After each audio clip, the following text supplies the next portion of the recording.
Capítulo 9 Anatomia de raízes. Era difícil ignorar o imenso Mercedes estacionado na frente de sua casa. Willa encostou logo atrás, desceu e encontrou Colin, sentado no balanço que rangia em sua varanda. A luz do luar penetrava por entre as árvores, fazendo o ar parecer um vidro leitoso. Sua avó costumava dizer algo sobre a forma que o ar ao seu redor ficava esbranquiçado, quando as coisas estão prestes a mudar.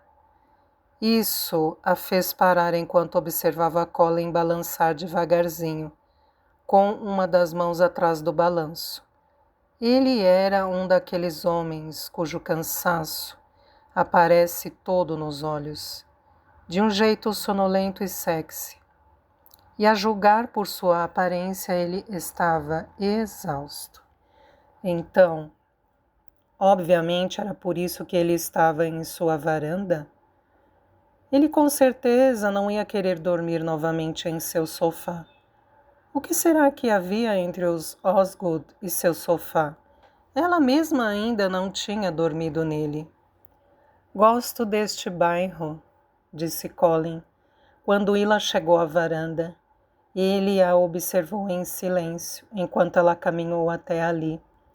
Talvez ele também sentisse aquilo, aquela energia curiosa no ar. É antigo e tranquilo. Mas eles não gostam de Springsteen. Trágico. Willa parou diante da porta com a chave na mão. O que você está fazendo aqui? Ele se levantou, seu joelho estalou. A polícia finalmente liberou a Madame para o plantio da árvore amanhã. Eu quis ter certeza de que você virá.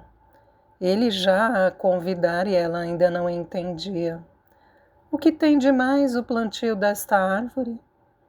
Ele sacudiu a cabeça ao caminhar até ela. Vou trazer à tona o seu lado de garota da natureza, nem que tenha de morrer para isso.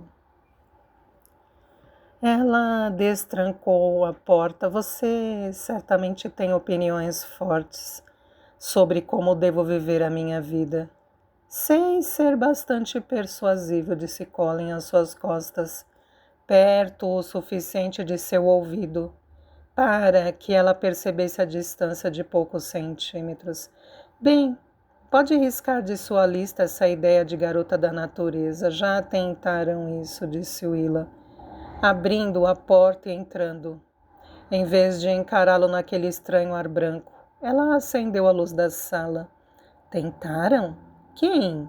Perguntou ele, seguindo-a para dentro. Ela colocou a bolsa e as impressões da biblioteca em cima da mesa de centro. Minha amiga Rachel, ela passou por aqui quando estava fazendo a trilha a Apalache. Tentou me fazer entender, eu simplesmente não compreendo. Vamos ver. Disse ele como se houvesse algum tipo de compromisso a ser feito. Ele olhou em volta para todas as caixas na sala. O que é tudo isso? Você está se mudando? Não. São as coisas da minha avó que eu trouxe do sótão. Ela caminhou na direção da cozinha, dizendo, eu não como desde o almoço. Vou fazer um sanduíche. Quer um? Não, obrigado, disse ele, juntando-se a ela. Eu já comi. O jantar com toda a família ainda é obrigatório na cabana da Nogueira. Não sei como a Paxton aguenta. Estava claro que ele achava que jantar com sua família era algo infernal, mas ela achava legal. Jantar com sua família não me parece tão ruim. Talvez seja um resquício de ressentimento. A voz dele parecia cansada. Colin puxou uma cadeira da mesa da cozinha e sentou-se. Viu a foto encostada na tigela de pêssegos e a pegou. Willa a deixara ali porque estava receosa de tocá-la. Como se quisesse ver se ela se deslocaria sozinha novamente. Bela a foto do seu pai. Sim, ela simplesmente concordou.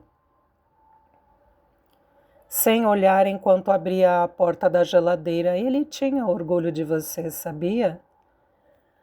Ela reconheceu aquilo como uma trivialidade, pois como ele saberia o que seu pai sentia por ela? Não, não tinha, mas eu sei que ele me amava mesmo assim. Colin ficou olhando enquanto ela tirava as coisas da geladeira: pão, peru, broto de feijão, requeijão. Desculpe por eu não ter entrado em contato desde sexta-feira.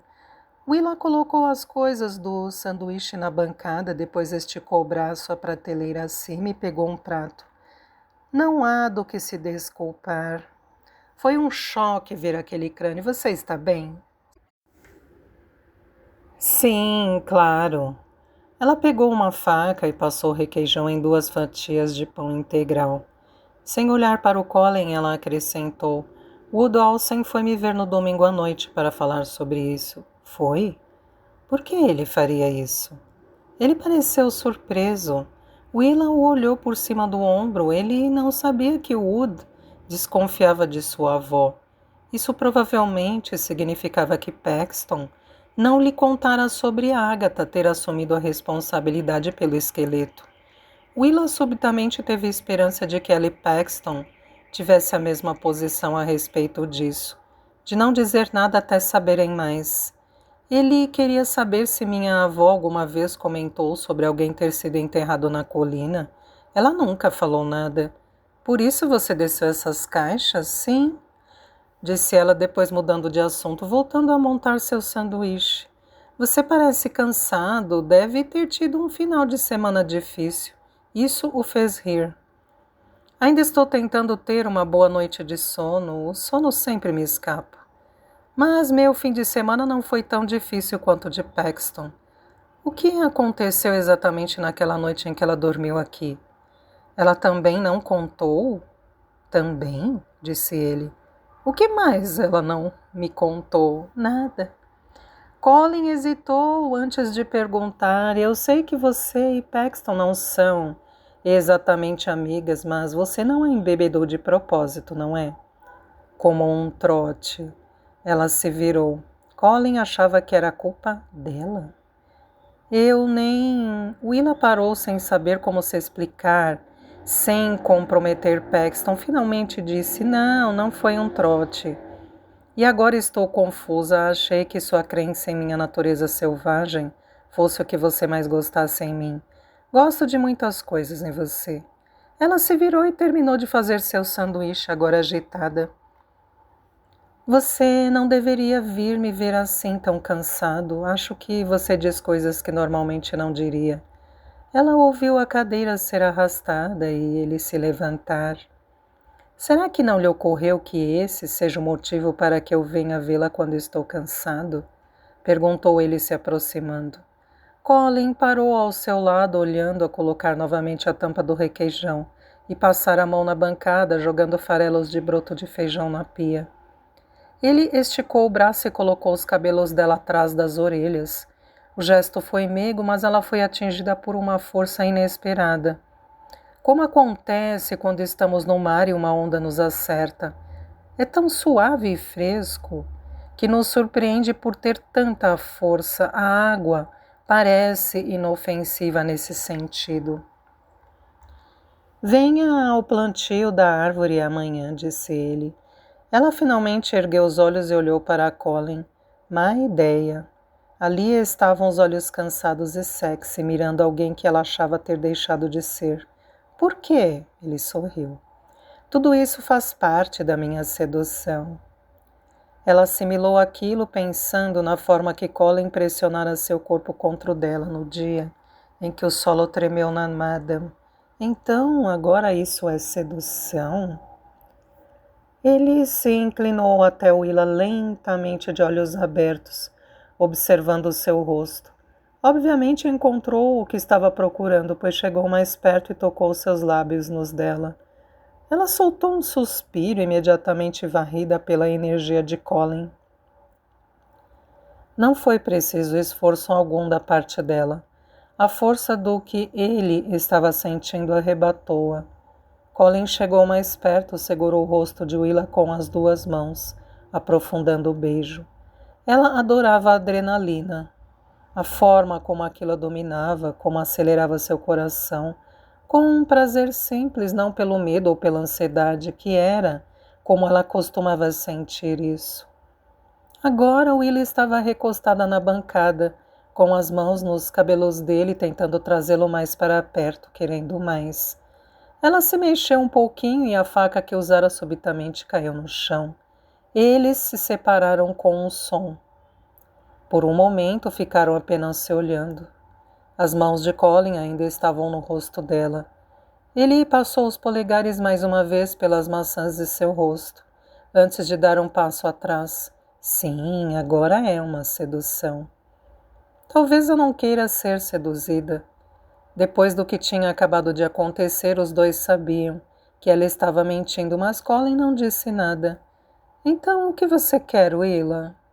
Como ela não respondeu, ele sorriu e disse: vou procurar por você amanhã. E ele foi embora. Apenas alguns dias antes ela tinha a resposta na ponta da língua. Teria dito que queria deixar o passado para trás e viver uma vida boa e tranquila. Agora ela não tinha tanta certeza. Como exatamente se seduz uma pessoa com o plantio de uma árvore? No fim das contas, foi isso que aconteceu. Willa deixou Rachel cuidando da loja, depois seguiu de carro até Jackson Hill, mas teve de estacionar na base da colina e subir a pé, pois o tráfego estava interrompido na estrada. Isso foi surpreendente. Mais surpreendente ainda eram todas as pessoas que estavam ali, perfiladas por toda a extensão da colina até a Madam. Havia curiosos, fotógrafos e até equipes de televisão esperando pela chegada da árvore. Quantas pessoas ele planejava seduzir hoje? Isso era obviamente mais importante do que ela havia imaginado. Quando chegou ao topo da colina, Willa parou e olhou para a casa. Tentou imaginar sua avó, aos 17 anos morando ali, com sua pobreza distinta, quando o trapaceiro encantador se mudou para lá prometendo salvar todos. Será que George teria se apaixonado por ele? Será que ele a engravidara? Não, claro que não. Ela nem pensaria nisso, mas e se a Agatha tivesse se apaixonado por ele? E se ela e George tivessem se tornado rivais? Talvez por isso ela o teria matado. O monte de terra onde ficava o pessegueiro ainda estava claramente visível. Subitamente ocorreu-lhe que sua avó tinha de saber o que acontecera. Os boletins não diziam que ela desaparecera da sociedade naquele verão. E isso significava que ela estivera ali, observando tudo. Ela sabia o que Agatha tinha feito e nunca disse uma palavra. Ainda olhando a casa, seus olhos pousaram em Paxton, que estava falando com um conselheiro de um dos acampamentos de verão da redondeza, custeados pelo fundo beneficente dos Osgood. Os garotos do acampamento estavam todos esperando com cartazes que haviam feito, dando boas-vindas à árvore. Paxton a viu, mas desviou o olhar. Agora, Willa não podia mais olhar Paxton, sem ver um pouquinho de Agatha. E imaginar o que teria acontecido entre suas avós durante aquele verão. O bip de algum maquinário chamou a sua atenção para o buraco gigantesco, no terreno lateral da Madam, e para os homens e equipamentos que o cercavam. Ela finalmente encontrou Colin, que andava de um lado para o outro no terreno, falando ao celular. Em determinado momento, ele disse algo ao telefone e desligou. Depois foi até a beirada do precipício da colina. Willa seguiu seu olhar e percebeu que ele estava observando a estrada. A ligação provavelmente era de uma associação de transporte ambiental, falando sobre a árvore. Claro, o trator logo sumiu, subindo lentamente pela rodovia que tinha sido fechada apenas para o transporte da árvore até ali. Havia carros de polícia acompanhando, com as luzes azuis acesas. Foi uma visão inesperadamente magnífica, algo que a deixou extasiada. Havia um ar majestoso naquela velha árvore, orgulhosamente pousada na traseira do rebocador adaptado. Desde a hora em que ela avistou na estrada, até que o caminhão surgisse ao pé da colina Jackson e seguisse seu arrastado caminho até em cima, o rebocador levou quase 45 minutos, gemendo devido ao peso monumental de sua carga. Ela era ainda mais deslumbrante de perto, este carvalho que tinha vivido por mais de um século. Devia ter mais de 12 metros de altura, com um leque de copa que devia passar de 25 metros de diâmetro. Ao passar, arrancava aplausos das pessoas que estavam na colina, gente que parecia estar sendo afetada como Willa, por esse louco empenho para salvar uma árvore que provavelmente tinha sido plantada durante a Guerra Civil. Desde que chegou a Madame até ser posicionada no buraco, foi um processo demorado e martirizante. Ela estava paralisada. Assistir ao plantio em si foi de tirar o fôlego. Foi como assistir a uma batalha primitiva entre o homem e a fera. A árvore parecia um animal gigantesco, lutando contra os caçadores que tentavam capturá-la. Conforme o maquinário baixou, a gigantesca raiz em forma de bola, recoberta por juta e arames, os homens pegaram as cordas presas aos galhos. Eles gritavam, e a árvore gemia, parecendo realmente se retorcer contra suas amarras. Os homens que seguravam as cordas se moviam em sincronia, correndo para um lado, depois para o outro. Eles conheciam este animal, conheciam seus hábitos, sabiam como domá-lo. Então, finalmente estava ali dentro. Foi uma das coisas mais gloriosas que ela já tinha visto na vida. Willa tinha certeza de que Colin não fazia ideia de que ela estava ali. Nem uma única vez ele ergueu os olhos do local. Quando terminou, Colin estava corado, sua roupa pingava de suor. E ele sentia a falta de ar, parecia extremamente excitado. Ele finalmente ergueu os olhos e olhou ao redor como se procurasse alguém.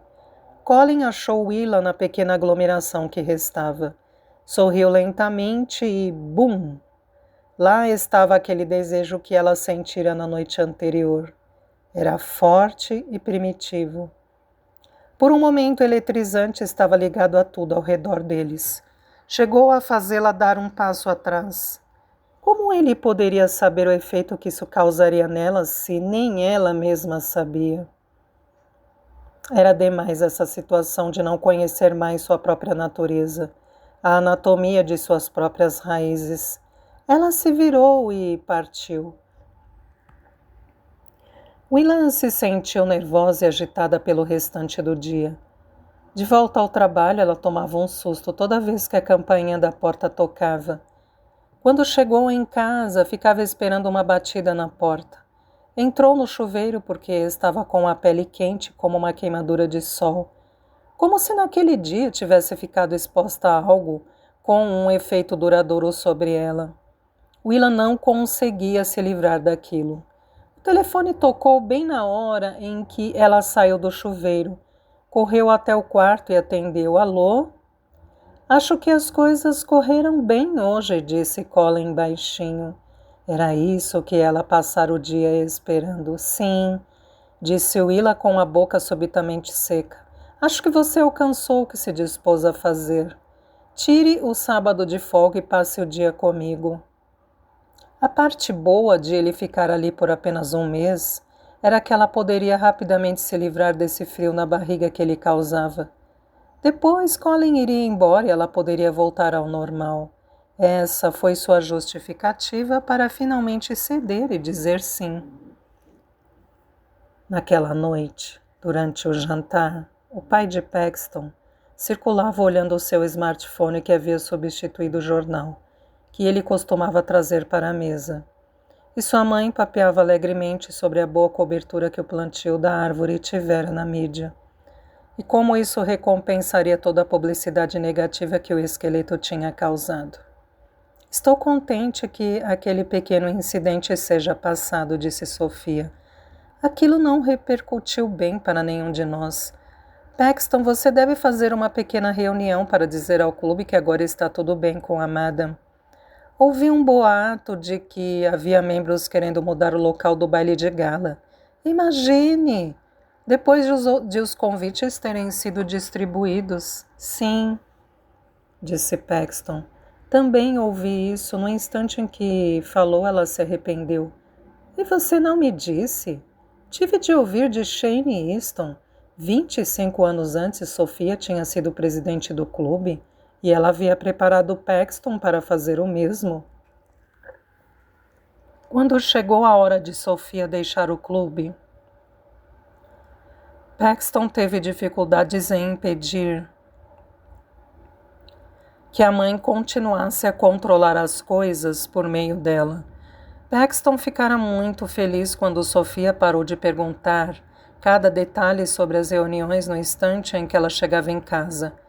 Não que sua mãe deixasse de esperar ser informada de tudo. Colin limpou a garganta. Eu gostaria de fazer um comunicado, disse ele. Não quero que ninguém nesta mesa me arranje uma acompanhante para o baile de gala. Sei que vocês ficarão tentadas a fazê-lo, mas não façam.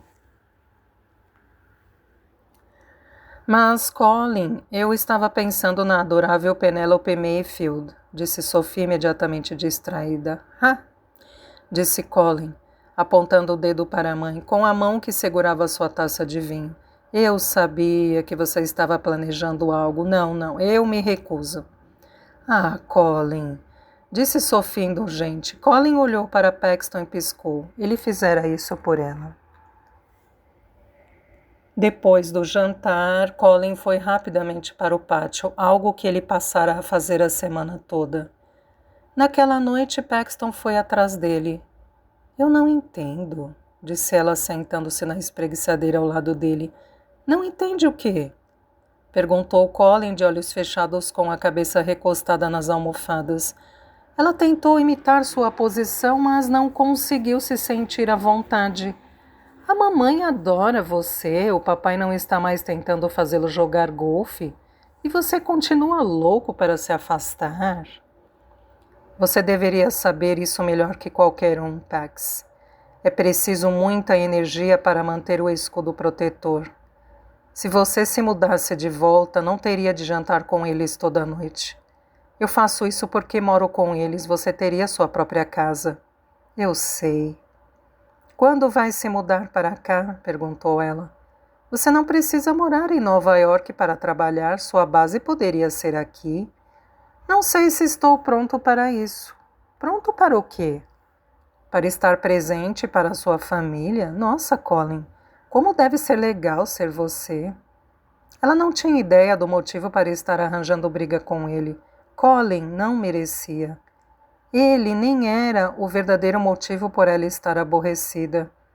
Estou aqui agora, não estou? Você me pediu, eu estou aqui. Por um mês. O peito de Colin estufou conforme ele respirou fundo, inalando o ar calmante. Estou cansado, Pax, não quero brigar com você.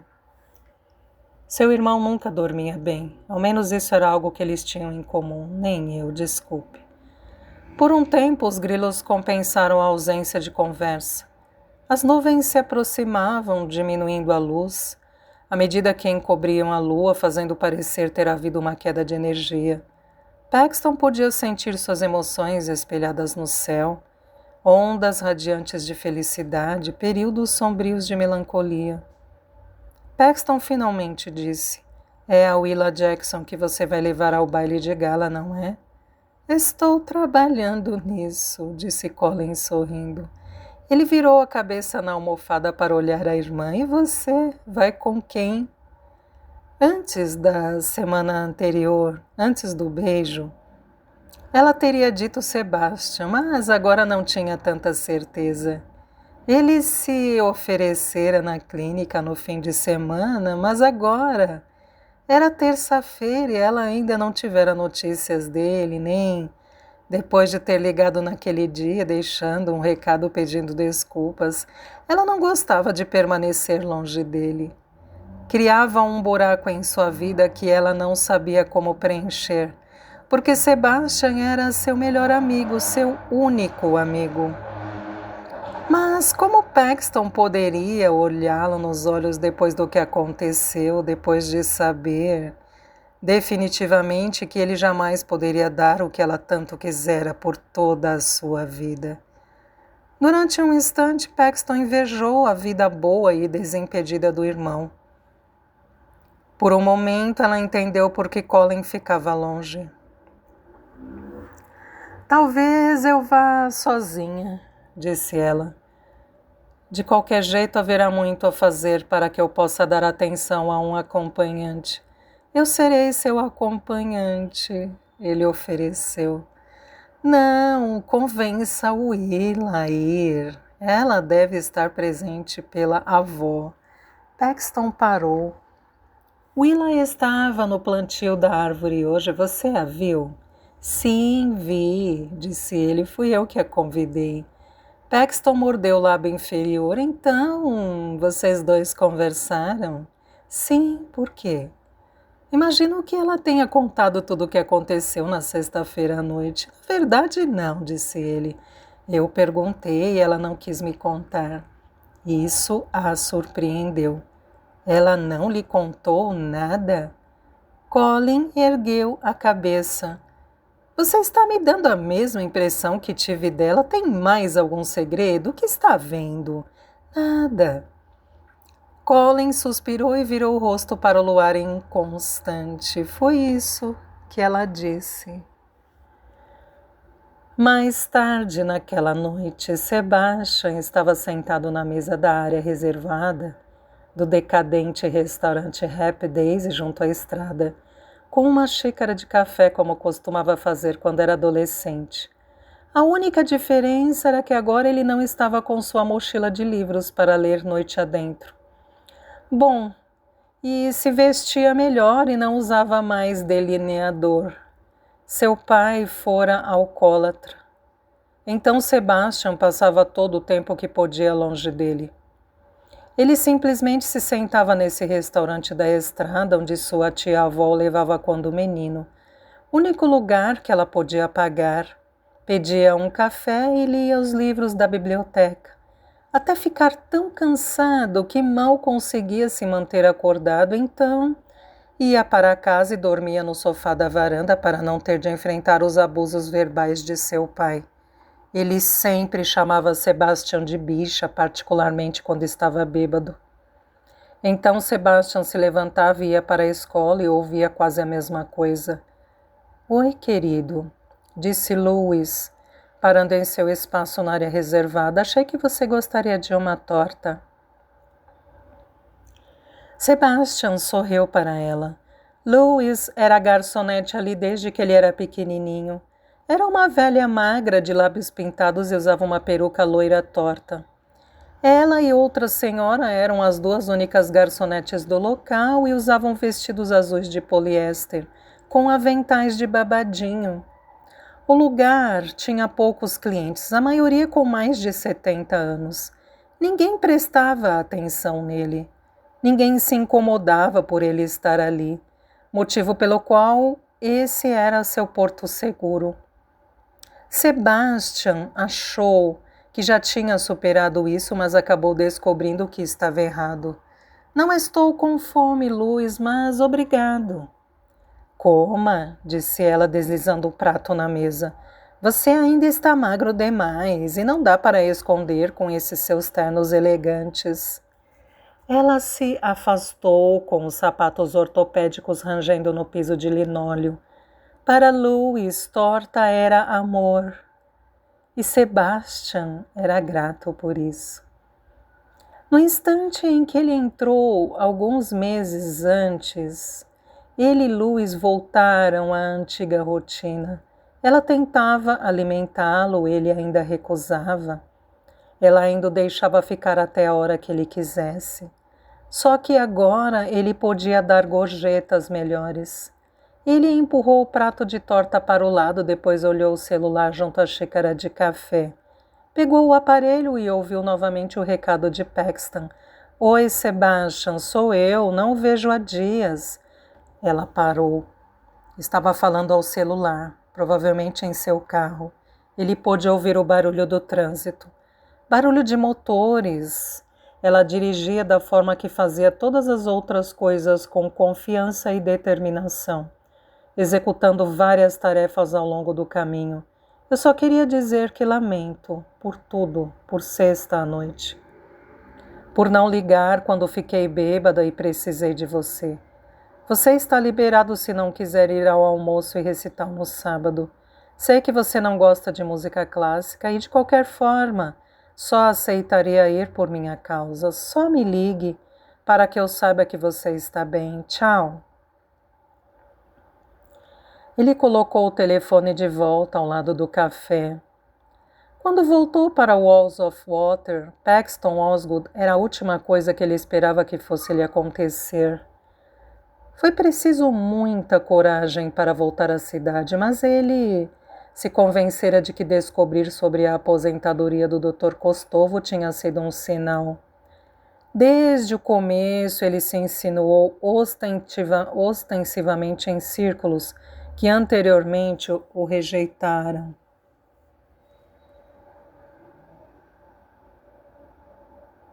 Aqueles que se lembravam dele talvez ainda o olhassem de forma estranha, mas Sebastian achou seu lugar facilmente, com mais facilidade do que imaginara. Ninguém disse que ele não fazia parte, que era exatamente o seu desejo. No entanto, ele não se sentia como previu. Estava preparado para enfrentar o que deixara para trás, armado com amargura e arrogância. Somente para descobrir que ali não restara batalha alguma para lutar. Só havia suas lembranças de um garotinho confuso e negligenciado, que era magro demais e lindo demais para ser amado pelo pai. Um menino que sofria deboches de outras crianças e era mal interpretado por todos. Portanto, nada de batalhas, só fantasmas. E Paxton... Ele escondera sua sexualidade por muito tempo. Isso só aumentava a dissonância entre o que ele era e como era visto. Logo que encontrou Paxton, não achava que a questão viria à tona. Eles imediatamente se deram bem e Paxton rapidamente se tornou sua amiga, o que não foi uma grande surpresa. As mulheres frequentemente queriam ser suas amigas, como se a amizade com ele fosse um troféu. O surpreendente era a forma que Paxton era sincera sobre isso, como era terrivelmente grata. Ela se agarrou a ele como se estivesse perdida no deserto, e Sebastian fosse seu oásis. E ele tinha de admitir, era bom ser seu confidente. Ela era a garota de ouro da cidade, tinha tudo, e foi ele quem ela escolheu para fazer confidências.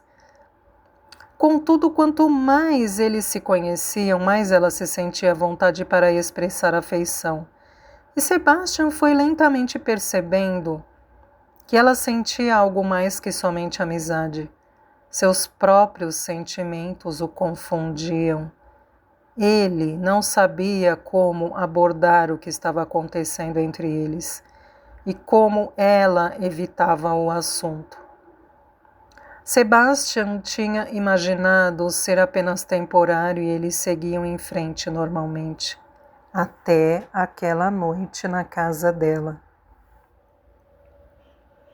Ele respirou fundo, depois beliscou o osso do nariz. Ela estava nervosa, cansada. Ela imediatamente se arrependera. Deveria ter sido só isso, certo? Mas se ela se arrependera e ele queria seguir em frente, por que estavam dançando um em volta do outro?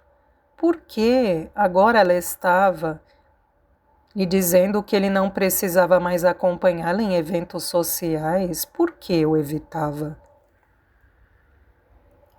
Será que ela achava que não conseguiria deixar de agarrá-lo? Ou seria o contrário? Ele nunca imaginou se deparar com isso. Achou que voltar ali finalizaria muitas questões antigas e o fizera. Mas também abriu uma porção de novas, que ele se convencera 5 anos antes a jamais enfrentar. E agora ele não tinha a menor ideia do que fazer.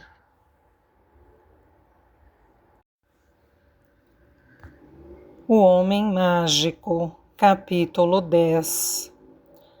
No fim da tarde de sexta, Paxton não suportou mais. Ela tinha de ver Willa. Por que ela estava tão quieta? Será que estava planejando usar tudo o que sabia contra Paxton mais adiante? Entre a discussão bêbada, no Gas Me Up, a confissão de Paxton sobre Sebastian e, acima de tudo, a explosão de Nana Osgood, o potencial para constrangimento público era enorme, e isso era a última coisa de que ela precisava no momento. Mais escândalos cercando a Madame. Como ela foi acabar devendo tanto a uma mulher que mal conhecia? Paxton seguiu de carro até o bairro de Willa e estacionou atrás de seu jipe. Endireitou os ombros, marchou até a porta e bateu. Ainda estava claro e o cheiro dos jantares de verão sendo preparados pairava no ar. Os tomates fatiados, as vagens frescas, o cheiro do carvão. Quando Willa abriu a porta, o contraste entre as duas não podia ser mais óbvio. Willa estava confortável de jeans e camiseta curta que parecia feita de bandanas. Paxton estava com um vestido bege justo e blazer de alfaiate, que ela borrifava regularmente ao longo do dia com um vaporizador para desamassá-lo. Paxton, disse Willa, surpresa, entre.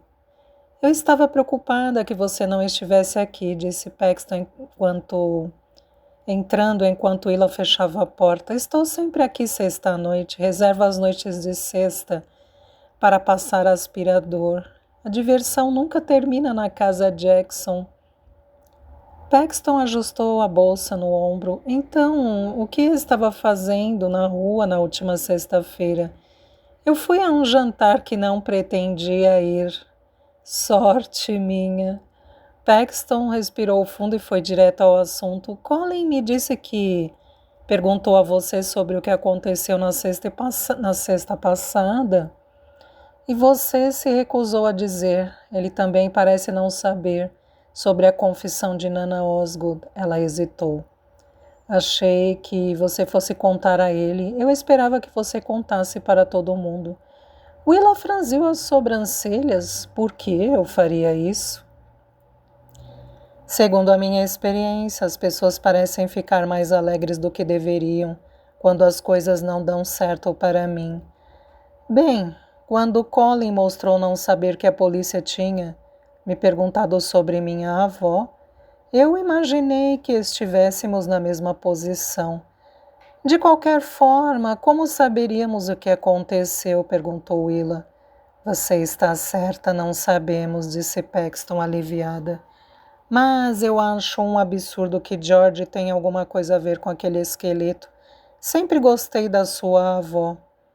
Houve um silêncio constrangedor no ar. Tudo bem, eu sei que você não pode dizer a mesma coisa sobre a minha. Willa deu um sorriso lamentoso. Paxton olhou em volta sem jeito. Havia caixas na sala que não estavam ali na semana anterior. Os olhos dela imediatamente pousaram sobre um lindo vestido cinza, que estava por cima de uma das caixas. O tecido era bordado e parecia coberto de estrelinhas reluzentes. Ela se aproximou e tocou-o com a reverência que só quem conhece o verdadeiro poder de um vestido pode ter. Isto é deslumbrante, é vintage. Só podia ser. Tinha o bustier justo, cintura marcada e a saia rodada do começo dos anos 50. Willa assentiu. Aparentemente é de 1954, ainda tem as etiquetas. E estava na caixa original com o cartão. Foi um presente de Natal da sua avó para a minha. Ela o guardou todo esse tempo, mas nunca usou. Elas foram realmente amigas, não foram? Disse Paxton, ainda olhando o vestido. Em certa época, sim, acredito que foram. Paxton se afastou do vestido e apontou para as outras caixas. O que é tudo isso? As coisas da minha avó. Estive olhando as coisas dela, você me pegou quando eu estava colocando as caixas de volta no sótão. Procurando respostas? Paxton imaginou. Claro que ela estava. George Jackson não machucaria uma mosca. E Willie estava decidida a provar, mas quando se tratava de Nana Osgood, Paxton não tinha certeza do que ela seria capaz e isso a amedrontava. Mas não encontrei muita coisa, disse Willa dando de ombros. O que você encontrou? Não estou querendo incriminar a Agatha, se é o que você está pensando. Só quero saber o que aconteceu. Depois daquele ano, as coisas não foram mais as mesmas para minha avó. Estou começando a achar que Tucker Devlin teve algo a ver com isso. Ela foi até a mesa do centro e remexeu em alguns papéis que estavam ali. Encontrei isso na biblioteca. Ela entregou a Paxton as impressões dos boletins da antiga sociedade. Willa deu um tapinha numa foto em preto e branco granulada de um homem de terno, atrás de duas adolescentes suspirantes. O estilo das roupas parecia ser da década de 1930 ou 1940. Esse é Tucker Devlin. Ele está com Agatha e George nesta foto. Perplexa, Paxton olhou mais de perto. Certamente eram as maçãs bem definidas do rosto de sua avó, seus grandes olhos escuros. Ela parecia tão feliz. O que teria acontecido? Para onde foi essa garota? Tem uma coisa me intrigando, disse Willa. Você acha uma simples coincidência que o Clube Social Feminino tenha sido fundado na mesma época em que ele foi morto? Claro que é coincidência, disse Paxton imediatamente. Como as duas coisas poderiam estar ligadas, eu não sei. Tudo o que sei é que, segundo esses boletins, nossas avós eram amigas aparentemente dedicadas uma à outra. Então, Tucker Devlin chegou e, de repente, elas se tornaram rivais pela afeição dele. Ele desapareceu em agosto. Quando elas se reaproximaram e criaram o clube. Paxton esfregou a testa. Por que isso tinha de fazer tanto sentido? Por favor, não deixe que esta teoria se espalhe. Eu já tenho pouco controle sobre o clube. Achei que tivéssemos acabado de falar sobre isso. Não vou contar a ninguém, disse Willa. Gostaria de beber alguma coisa? Sim, disse Paxton. Obrigada. Quando Willa deixou a sala, Paxton foi até o sofá e sentou-se, tentando não deixar que ele a lembrasse do quanto passou mal na última vez que esteve sobre ele. Ela colocou a impressão do boletim com os papéis na mesa de centro. Depois notou um álbum de fotografias com uma única foto em cima. Ela a pegou e observou. Ele parecia tão magnético naquela foto. Era o tipo de homem que passava a certeza de poder destruir civilizações inteiras com apenas um sorriso, porque sua avó o mataria. Willa voltou com 2 garrafas de suco e entregou uma a Paxton. Tucker Devlin era certamente bonito, disse Paxton. Se nossas avós tiveram uma queda por ele, dá para ver o motivo. Willa pareceu confusa. Este não é Tucker Devlin. Esta é uma foto antiga do meu pai que encontrei no álbum. Fiquei em dúvida se guardava ou não. Paxton olhou novamente a foto. O quê? Esta é uma foto do meu pai. É? Ele é igualzinho ao Tucker Devlin. Willa pousou sua garrafa e pegou a foto para olhar. Depois ela ergueu o retrato, comparou as duas e uma expressão de compreensão estampou o rosto de Willa quando ela despencou no sofá ao lado de Paxton. Ai, Deus! Eu estava me esforçando tanto para não acreditar. Segundos depois, Paxton também se deu conta. George Jackson estava grávida quando sua família perdeu a Madam. E todos sabiam disso. Mas ninguém sabia quem era o pai da criança até agora. Era isso. O fato que provocava a reviravolta em tudo. Essa não era apenas a história de Paxton, a qual ela amava e protegia, e que lhe dava uma sensação tão forte de pertencimento. Era a história de Willa também. E de alguma forma elas estavam ligadas. Descobrir que Tucker Devlin podia ser a avó de Willa era demais para ignorar. Willa precisava saber o que acontecera com sua família, mesmo que isso mudasse a forma que Paxton pensasse sobre a dela. Acho que precisamos conversar com a Nana Osgood, disse Paxton. Naquele fim de tarde, Agatha estava sentada no sofá de 2 lugares em seu quarto, enquanto o sol se punha. Ela não podia vê-lo, mas era capaz de senti-lo, de reconhecer o calor que passava por seu rosto, em pequenos movimentos. Havia um leve toque de pêssegos no ar, mas isso não a assustava. Ela estava simplesmente contente por George não estar consciente o bastante para percebê-lo agora. Naquela noite, ela não quis comer no salão de jantar. Então, pediu que a comida fosse levada ao seu quarto. Ela gostava de comer sozinha. Seu último prazer. De qualquer forma, ela não se preocupava com sociabilizar com outras pessoas dali. Estava velha demais para fazer amigos, ninguém mais a compreendia. Ela não estava deprimida. Agatha nunca ficara deprimida, era autossuficiente demais para isso. Não que ela gostasse de suas circunstâncias atuais, além de se ver cada vez mais no passado, desde que ouvira falar da Madame e da descoberta dos restos de Tucker Devlin. Nana Osgood, era a voz de Paxton vindo da porta. Paxton, o que você está fazendo aqui? Você acabou de perder um encontro com seu irmão, o garoto árvore. Ele finalmente veio me visitar e me trouxe chocolates. O que você trouxe para mim? Willa Jackson, disse Paxton ao entrar no quarto. Ouviu-se outro par de passos e surgiu outra sombra ao lado de Paxton. Olá, senhora Osgood, disse Willa.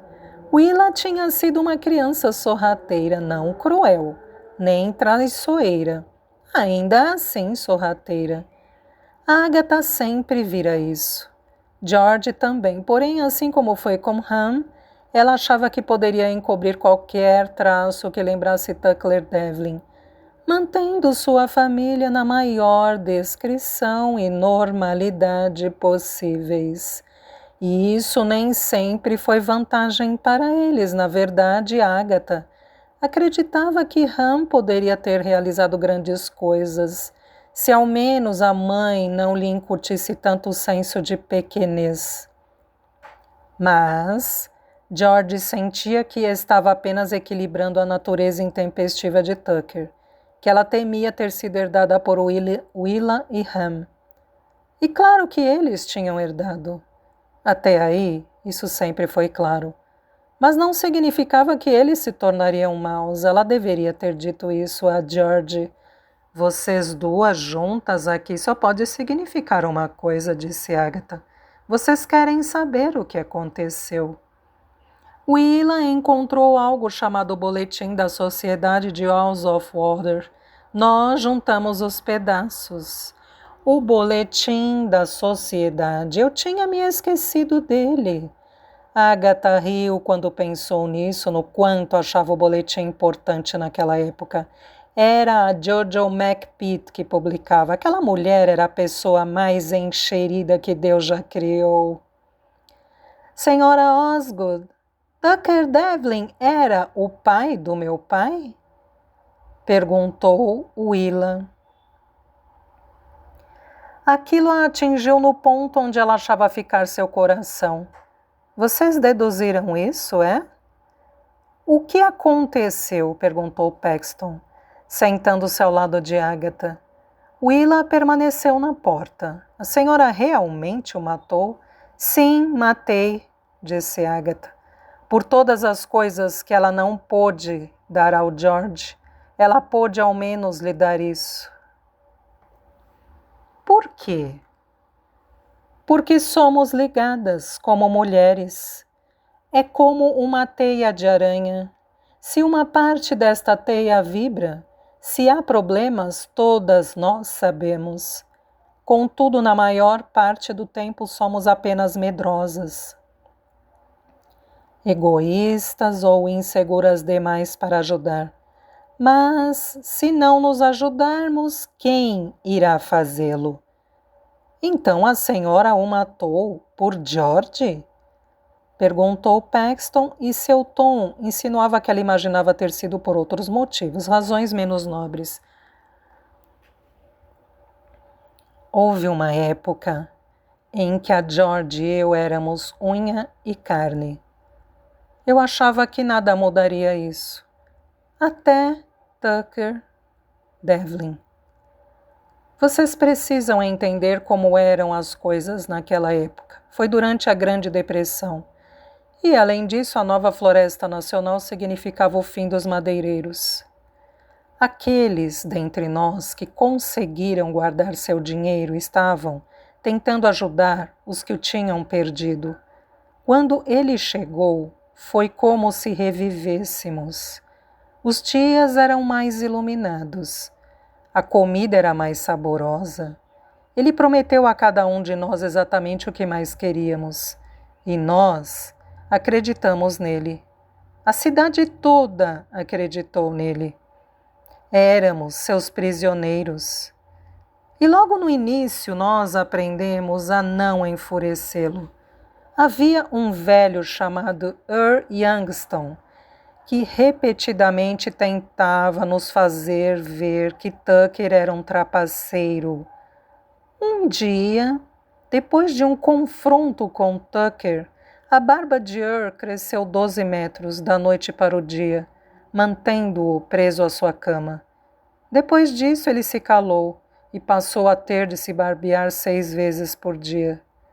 Nana Osgood se calou por um momento. Depois de um tempo, todos os homens queriam sua opinião e todas as garotas estavam apaixonadas por ele. Ele se assegurou disso, pois sabia que a melhor forma de obter o que queria era destruir o que nos fortalecia, e nossa amizade era o que nos fortalecia. Ele mudou tudo isso. Foi por isso que nós ficamos tão enciumadas quando Tucker se mudou para Blue Ridge Madam, com seus planos grandiosos de salvar a cidade, transformando Jackson Hill num pomar de pessegueiros. George não era apenas a mais bonita de nosso grupo, como estava sob o mesmo teto que ele. Agatha virou a cabeça. Ela pôde ouvir que o carrinho com a comida estava vindo pelo corredor. Essa era a única expectativa que lhe restara. Seu estômago se retraiu. Nana? Disse Paxton. Onde ela estava? Ah, bem. George tentou nos contar o que estava acontecendo. Ela disse que Tucker dormia no sótão e andava muito de um lado para o outro. Disse que ele era inquieto e isso afetava a casa toda. Disse que os ratos fugiam, mas os pássaros estavam sempre tentando entrar. Ela dizia coisas como: ele tem um temperamento cruel. e ele não me deixa em paz. Mas nós a detestávamos por isso, porque o queríamos para nós. Depois de alguns meses, George começou a nos evitar. Ela não ia mais às festas. Achamos que ela queria dizer que não éramos boas o bastante para ela. Mas ela o fazia porque estava assustada e envergonhada e, quando nós lhe viramos as costas, ela não tinha mais ninguém. Por que ela estava assustada e envergonhada? Perguntou Willa. Não havia nenhuma história de amor se passando por lá, disse Agatha. Tucker a violentou. Esse foi um dos motivos para que ele quisesse se mudar para lá, para pegá-la. As meninas ficaram em silêncio. O carrinho de comida se aproximava. Quando ela finalmente juntou coragem suficiente para me contar que estava grávida, fiquei com muita raiva de mim mesma. Ela era a minha melhor amiga e inúmeras vezes tentara me contar o que estava acontecendo, mas eu deixei que meu ciúme atrapalhasse. Eu poderia ter impedido tudo. Então o matou pelo que ele fez, disse Paxton. Não. Eu o matei porque ele não parava de fazê-lo. Ele a aterrorizava. Eu o atingi na cabeça com uma frigideira. A frigideira que estava enterrada com ele, imaginou Willa. Sim. Ninguém soube? Perguntou Paxton. Você o enterrou debaixo do pessegueiro sozinha? George sabia. Nós o enterramos juntas. E naquela época não havia o pessegueiro, ele nasceu depois. Houve uma batida na porta. Ele sempre disse que tinha suco de pêssego nas veias. Aqui está seu jantar, senhora Osgood, disse a copeira. Agora vão, disse Agatha, eu quero comer. Mas, disse Paxton, se vocês quiserem saber mais, voltem. A história tem cerca de 75 anos. Ela não vai a lugar nenhum. Agatha ouviu o ruído dos passos das meninas se afastando. Gostava das duas juntas, isso lhe dava esperança. Não nos subestime. Você fez isso antes e olhe aonde isso o levou, ela disse a Tucker. O que disse, senhora Osgood? Perguntou a copeira enquanto colocava a bandeja diante dela. Nada, agora me deixe comer, Agatha disse a ela. Depois, acrescentou, vocês dois.